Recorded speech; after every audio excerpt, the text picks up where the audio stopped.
हमारी एक श्वास चंदन का वृक्ष है।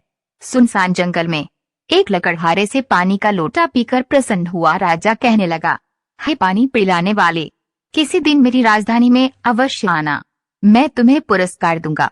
लकड़हारे ने कहा, बहुत अच्छा।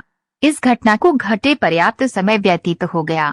अंततः लकड़हारा एक दिन चलता फिरता राजधानी में जा पहुंचा और राजा के पास जाकर कहने लगा, मैं वही लकड़हारा हूँ जिसने आपको पानी पिलाया था।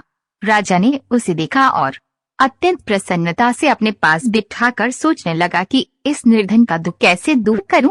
अंततः उसने सोच विचार के पश्चात चंदन का एक विशाल उद्यान उसको सौंप दिया। लकड़हारा भी मन में प्रसन्न हो गया। चलो अच्छा हुआ, इस बाग के वृक्षों के कोयले खूब होंगे, जीवन कट जाएगा।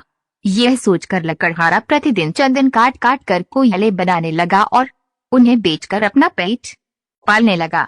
थोड़े समय में ही चंदन का सुंदर उद्यान बगीचा एक वीराना बन गया, जिसमें स्थान स्थान पर कोयले के ढेर लगे थे। इसमें अब केवल कुछ ही वृक्ष रह गए थे जो लकड़हारे के लिए छाया का काम देते थे। राजा को एक दिन यूं ही विचार आया, चलो तनिक लकड़हारे का हाल देखाएं, चंदन के उद्यान का भ्रमण भी हो जाएगा। यह सोचकर राजा चंदन के उद्यान की ओर जा निकला। उसने दूर से उद्यान से धुआं उठते देखा। निकट आने पर ज्ञात हुआ कि चंदन जल रहा है और लकड़हारा पास खड़ा है। दूर से राजा को आते देखकर लकड़हारा उसके स्वागत के लिए आगे बढ़ा। राजा ने आते ही कहा, भाई यह तूने क्या किया? लकड़हारा बोला, आपकी कृपा से इतना समय आराम से कट गया। आपने ये उद्यान देकर मेरा बड़ा कल्याण किया।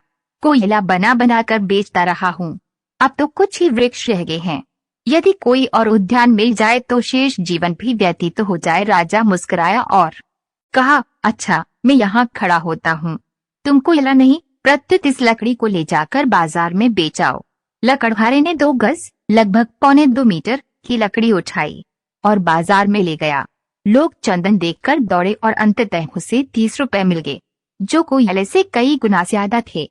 लकड़हारा मूल्य लेकर रोता हुआ राजा के पास आया और जोर जोर से रोता हुआ अपनी भाग्यहीनता स्वीकार करने लगा।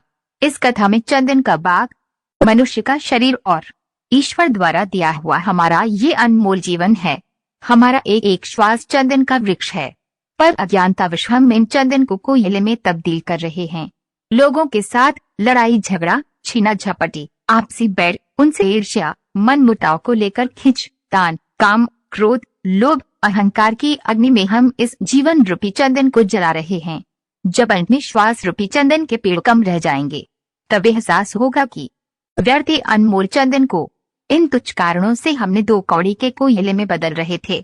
आइए अपने इस जीवन को एक लक्ष्य दें जो लोग कल्याण के काम आ सके।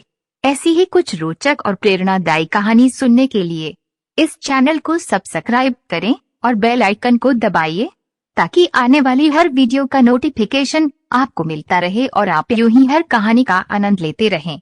कहानी पसंद आई हो तो अपने दोस्तों के साथ शेयर भी करें। धन्यवाद।